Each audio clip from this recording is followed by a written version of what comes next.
গতকালকে থেকে বিএনপির এই মুহূর্তে আগামী দিনের যিনি প্রধানমন্ত্রী হতে যাচ্ছেন জনাব তারেক রহমান, তার একটা ছবি ভাইরাল হয়েছে।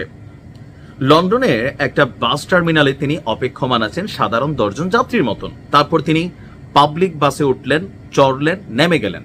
আর এই টোটাল দৃশ্যটাকে কোনো একজন বাংলাদেশি ছবিতে ক্যাপচার করলেন। সমালোচকদের মধ্যে কেউ কেউ বলছে যে এটা তিনি দেখানোর জন্যই করছেন, আর তার সেটআপটা ছিল তিনি যে এখানে ওয়েট করতেছেন এটা যেন জনগণের কাছে পৌঁছায় যে তিনি কতটা সাধারণ জীবনযাপন করছেন। বেসিক্যালি তিনি তার দামি গাড়িতে চড়েন। এখন এটা নিয়ে আলোচনা সমালোচনার জায়গাটা কোথায়, বা এই মেসেজটা দ্বারা কি বোঝানো হয়েছে? দেখেন, এই একই দৃশ্যপট চাইলেই কি বাংলাদেশে করা সম্ভব? না। যদি জনাব তারেক রহমান বাংলাদেশে আসার পরে মনে করেন যে তিনি পাবলিক বাসে চড়বেন, বিআরটিসির যে বাসগুলো আছে সরকারি, সেইগুলার আসলে নমুনা কি? তবে আমরাও স্বপ্ন দেখি যে আমাদের দেশের মন্ত্রীরা, প্রধানমন্ত্রীরা মানে এই ধরনের প্রটোকল না নিয়ে খুব সিম্পলি চলাফেরা করবেন। আর আমরা অনেকে ভাবছিলাম ডক্টর মোহাম্মদ ইউনুস বা আমাদের যে তরুণ ছাত্র উপদেষ্টারা আছে আসিফ মাহমুদ অথবা আরো যারা আছে তাদের কাছ থেকে হয়তো দেখবো, কিন্তু তারাও কি ব্যতিক্রম কাজটা করছে? আমরা ধরে নিলাম যে আমাদের এই দেশে স্বাধীনতা পরবর্তী প্রত্যেকটি রাজনৈতিক দলের যারা এমপি মন্ত্রী বা দলটির প্রধান থাকেন তারা এই পাবলিক প্রটোকলের বিরুদ্ধে এই প্রটোকলটা তারা এনজয় করেন। যেখানে আমাদের সার্জিস তার বউ নিয়ে গেলেও পুলিশ প্রটোকল লাগে। আর এটার আর একটা মেইন কারণ হচ্ছে কি, নিরাপত্তা ইস্যু। জনাব তারেক রহমান যে কাজটা লন্ডনে করতে পারছেন এটা চাইলেই বাংলাদেশে করতে পারবেন না, কারণ আমাদের বাংলাদেশের সিস্টেমটাকে পরিবর্তন করতে হবে। প্রশ্ন হচ্ছে সিস্টেমটাকে কে পরিবর্তন করবে? ইন্টারিম গভর্নমেন্ট বা আমাদের ছাত্র উপদেষ্টারা যারা সরকারে বসে আছেন তারা কি রাষ্ট্রীয় প্রটোকল, সুযোগ সুবিধা এগুলার বাহিরে গিয়া কোন ধরনের লাইফ লিড করছেন, যেটা একজন আওয়ামী লীগের এমপি মন্ত্রী গ্রহণ করতেন? তারা করতেছেন না। আগামী দিনে রাজনৈতিক নেতাদের জন্য তেমন কোনো বার্তা আছে? আমি তো কোনো কিছু দেখি না।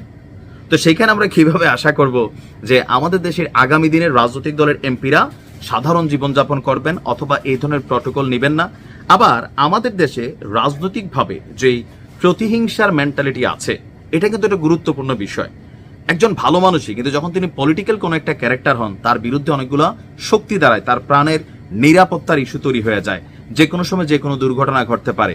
সো এগুলা আসলে বাস্তবে বাংলাদেশের মতন একটা রাষ্ট্রে করা বা এই ধরনের ঘটনাগুলো ঘটানো অসম্ভব। হয়তো কোনো একদিন সম্ভব হবে, আমরা বুড়াবুড়ি হয়ে যাবো, অথবা ধরেন আমাদের নাতিপতিরা, আমি জানি না যে তারাও দেখতে পারবে কিনা। এখন বিষয় হচ্ছে জনাব তারেক রহমান কি লুক দেখানোর জন্য এই ছবিগুলো চুইলা ফটোশুট করছেন বা করেছেন? হইতেও পারে, কারণ আমাদের বাংলাদেশে আমরা দেখেছি অতীতেও প্রধানমন্ত্রী যিনি ছিলেন শেখ হাসিনা, তিনি লাইনে দাঁড়াইয়া চক্ষু হাসপাতালে গিয়ে একদিন একটা টিকিট কাটছেন। দীপুমণি তিনি পাবলিকলি দাঁড়াইয়া কোনো একটা শপিং মল থেকে মার্কেট করতেছিলেন।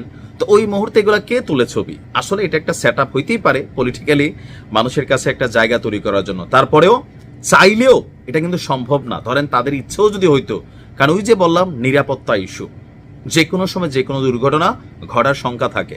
আগে রাষ্ট্রকে নিরাপদ বানাইতে হবে, পাবলিকরে যে খতরনাক মেন্টালিটি আমাদের আছে, ফাইরালামো ছিড়ালামো এগুলো থেকে বের হইতে হবে। তারপরে তো আমাদের নেতারা সাহস করে কখনো পাবলিক ট্রান্সপোর্টে চড়তে। ভালো থাকুন।